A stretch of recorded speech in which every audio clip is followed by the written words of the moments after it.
Hello guys, welcome to my channel, the D.A. Time.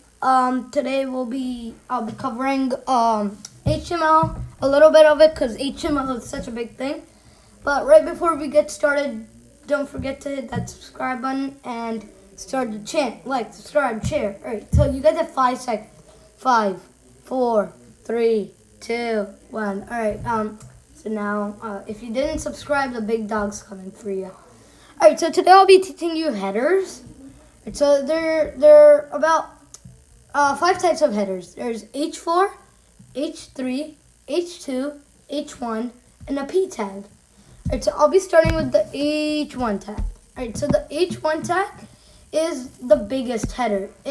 And all these H's, H1, H2, H3, H4, are all usually for like titles and stuff. So alright, so I'm gonna be using REPL here.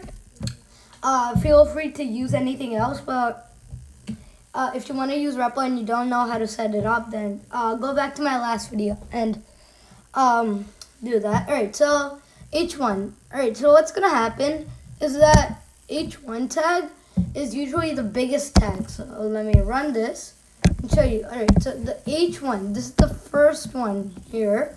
That's the H1 tag. This is usually like the title. So like if I'm trying to make a website and saying and the website's name is like Hello World, then I would probably use that H1 tag to make sure it's really bold and clear. Moving on to H2. Forgot format. Alright, so what happens, you gotta use these guys. Alright, then just pretend I want to use H4, and then you gotta close it off. Sometimes it just does that. Sometimes it just gets the ending, but if it doesn't, then you gotta type the ending.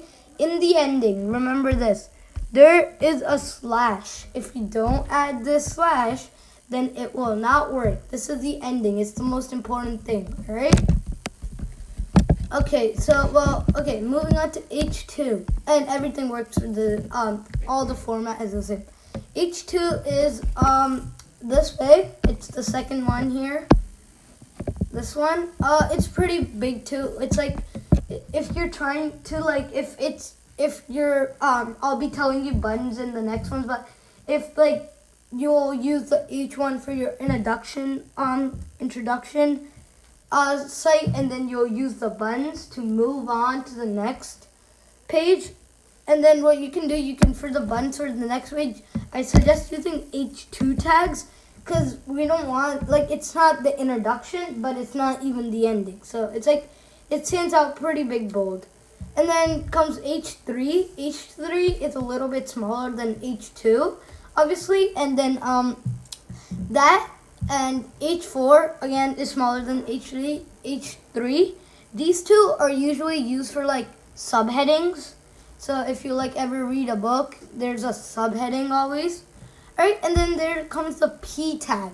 The P tag is another important one because it's not bolded, it's not anything. No, it's like if you read a book and then the lines, those are kind of P tags, because the P tag tells the reader what they're learning or what they're reading. So so it's something like that. So if I'm doing hello, this is my channel, you can see this. Alright, so that's the end of this video. Be sure to check out my other videos and have a great day. Alright, and so what I'm gonna be doing a challenge. So you can be a part of that challenge. All you gotta do is hit the subscribe button, ring the bell, and put your try not to laugh video in the comments below, and from that, and then I'll pick some people that I think is really good, and that'll be featured in about a month. All right, so because I want to give everyone some time. All right.